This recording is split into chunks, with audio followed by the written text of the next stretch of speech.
Hi, everyone. Just continuing on with the whole idea of conflict and where that comes from.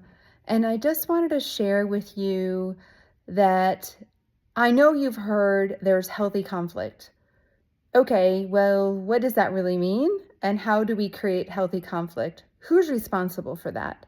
Healthy conflict is comes from you being responsible for your own thoughts, your own feelings, your own behavior, and how you respond to what this person is saying to you or isn't saying or doing or not doing, person, people, nation, whatever that is.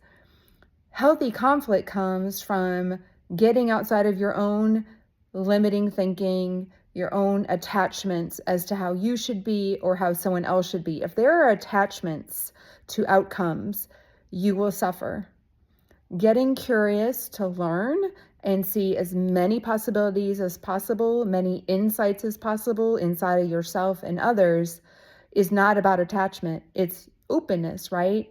It's not attached. So the only way that we can have a healthy conflict is for our own person to do the work of getting curious around, I notice that I'm starting to get anxious, or I'm starting to get angry, or I'm starting to get scared, or frustrated, or even rageful when I think about this, or when I heard this person say that.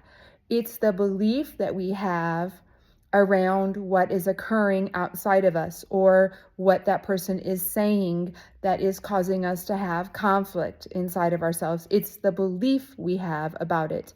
And remember what I said earlier, our beliefs are usually fear-based. Our beliefs are usually short-sighted because they're there to protect you and defend you. So we have to always check our beliefs in order to have healthy conflict. So what that might look like in a conversation is for you to take a few deep breaths when you start to get out of peace, when the peace leaves you. Notice that your body's at threat because the body tightens up and we panic when we believe there's threat out there. So take a few more deep breaths. And then you want to say to the other person, if you really can't hear them or you're really triggered by your threat, to say, I want to hear you. And right now I'm noticing that I'm distracted from the feelings I'm having, from the anxiety or frustration or whatever's coming up for you, and to say, could we take a pause? And then could we also set another time to visit and put that on your calendar when you might be able to do that? Or if you're too upset, say, can we, by 4 o'clock today, whenever that is, can we set a time to meet again? So they don't feel like you don't want to hear them, and also so the issue is, or conflict is resolved. And also the thing you can do with a healthy conflict is to know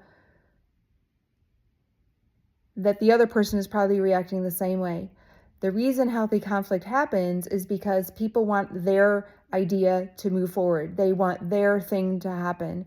And so we want to create a space to wonder, how can all things be true for both people or all people? How could all ideas be possible? How could outcomes be even greater than just my way or your way? And can we get curious about that and list all the ways that we can create something greater than just my thoughts or your thoughts?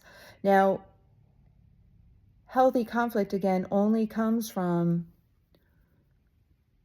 each of us doing our work in the space of each other, whether it's one, two, or many. I hope this makes sense. If it doesn't, reach out to me.